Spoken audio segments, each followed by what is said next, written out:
Alrighty, we had two pretty sad games to watch last night, so we're not going to spend a ton of time talking about it, but there's still things to discuss. All right, Heat Celtics. Heat have been eliminated finally.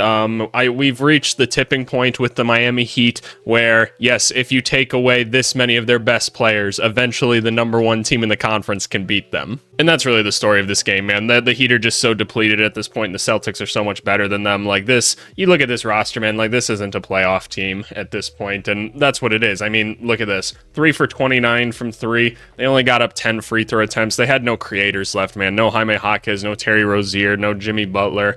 Tyler Hero is not a point guard. That's what we learned in this series. They just were giving him so many fits and stuff whenever he was trying to create for things. I thought Bam did a great job, all said and done. I thought he was really giving it his all and everything. It's just there's only so much to actually go off of at this point. The Heat are by no means done or anything. I think there's some things that they can do to improve. I'm going to do an ideal offseason on them that'll probably go out around 1 p.m. Central Time, I'm hoping, today. So be on the lookout for that. I know you guys like that series. I like doing that series. It's been evolving a bunch, so it's been a lot of fun to do.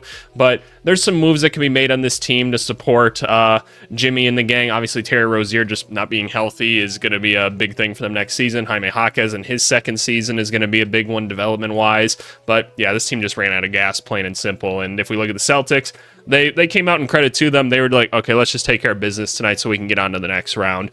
Jaylen Brown still had some like turnover problems in this game. Miami just really has his number, like in terms of making him try to be a ball handler. But I think the only shots he missed in that game were threes. He was just getting to the hole so easy at that point. Like Jason Tatum didn't really even have to do very much. He was just kind of out there facilitating to everybody else because Derek White has decided just to become like a lethal shooter. And not that he wasn't a good shooter already. It's just like he's just not missing right now. And so shout out Derek White. Drew Holiday looked good on defense. This was a Sam Hauser game too. I said at the beginning of the season, I can't remember what the video was titled. It was like the most underrated player on each team. I was like, Sam Hauser's that guy. I'm like, because them having just like another like 6'7" guy that they can throw out there that can go and hit like 5 3-pointers randomly in a game is going to be really big for them in the playoffs. And this was one of those games where he just went 5 for 8 and was just a huge contributing factor to them. I mean, you see the plus 25 on here. He was just letting them have it from deep, man. As far as the Celtics in the next round, who are they going to play? They're going to play they'll play the winner of this Cavs Magic series. Orlando could be a tough game for them, in all honesty, just because like there's so much length on that team. It could be a little more bothersome. I think Orlando would have a really hard time scoring on Boston as well, but I'm guessing they'd rather play Cleveland than Orlando, and that's just my presumption. But yeah, no, let's move on to Dallas and the Clippers. Wasn't a much better game to watch. The Clippers just had nothing, especially after they were talking all that smack like pregame, and not like they were talking all that smack, but their arena was talking smack. I don't know if you saw it. There was like a thing on the billboard outside of Crypto that said like Dallas to Cancun flights or whatever, and it was like, first of all, it's not an elimination game, so it's kind of a weird thing for them to say, but they did not back it up at all. So let's start with the Clippers, right?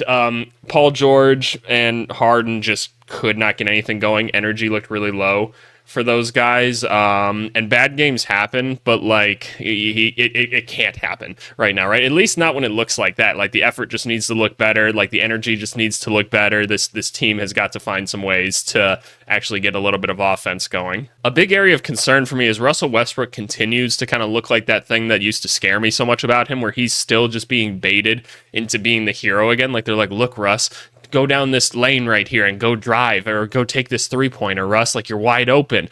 And he's just not hitting any shots, and he just needs to stop, man. Just be the facilitating defensive point guard. Like you can crash, you can cut, do things like that, but like stop trying to like create everything on your own, man. Like it's never necessarily been your thing, and it probably needs to stop right now. Like we need to play some efficient basketball. But yeah, no, even just like Paul George and Harden's defense just didn't look good last night either. And that was kind of the sad thing. Like they just didn't look like they had any energy going into this game. I know that we asked those two to do a lot, and they had a really, really good game 4. I can live with bad shooting nights. I know like the NBA and TNT guys will be like, oh, stars don't have bad shooting nights. It's like, okay, yeah, let's live in the world of realism a little bit though. Like people just have off nights, but like you can contribute in other ways then. Like at least like Paul George was like really crashing the glass hard and everything, so like I give him credit for that. But there was just times on defense where he just kind of looked so done with it, and Harden especially. So the Clippers are going to have to try to figure this out, man. And without Kawhi Leonard, I don't know how far this team can really go. And it's weird because this is a talented basketball team, but they're just so inconsistent with how they're doing everything. I have no idea what to expect out of them. And Dallas looks like they really figured something out. So let's talk about Dallas then.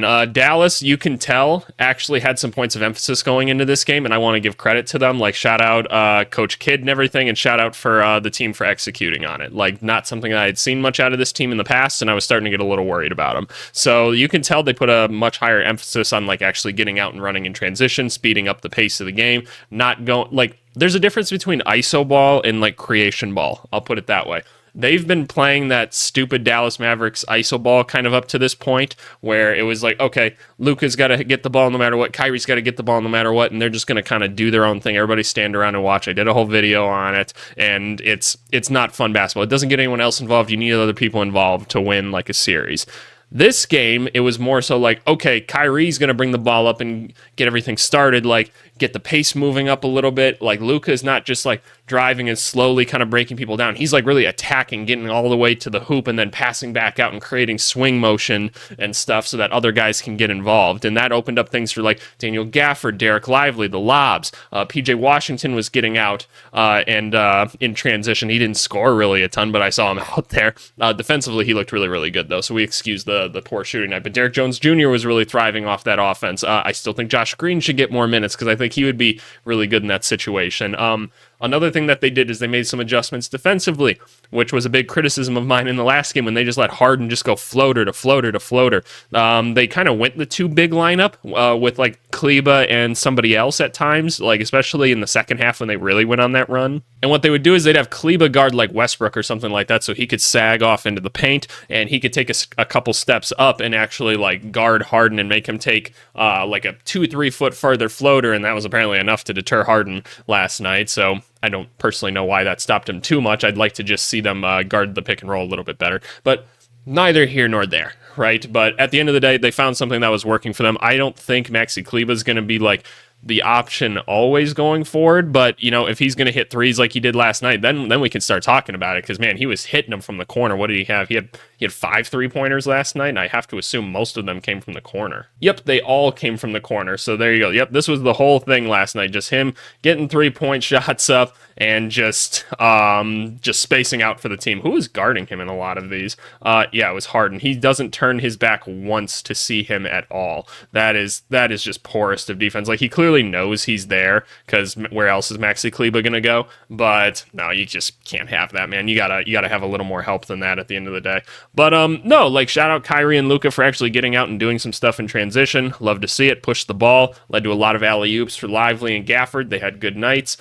Still want to see more minutes out of both of them. Like, just keep giving them the minutes. I don't want to see any just Maxi Kleba rotations. One of them should be on the court at all times. They're both way too valuable not to have out there. But as long as they can keep eliminating those possessions where it's just so stagnant, I think they're going to be fine, because there was still like 2 or 3 possessions where it was, and maybe I'm nitpicking a little bit, but there was just a couple times where like Dante Exum's like holding the ball like at the top of the court, just waiting for Kyrie Irving to V-cut and get open. And I'm like, okay, come on, like you're an NBA player too, like let's initiate some offense, Dante Exum. You were drafted as a point guard, let's get going. You know, they won the game. I'd like to think that the Mavericks are going to be able to finish them off in the next one. It just seems like the Clippers are running out of gas, but I don't know. This series has been so like up and down this whole time. Who knows what's going to happen? But shout out Luka and Kyrie for getting out and doing their thing. And yeah, we'll see them in the next game. And that's a pretty brief recap for you guys today. The games weren't too exciting. We'll see what happens with Milwaukee and Indiana, New York and Philly tonight. And be on the lookout for Ideal Offseason coming out later today. Thanks so much, y'all.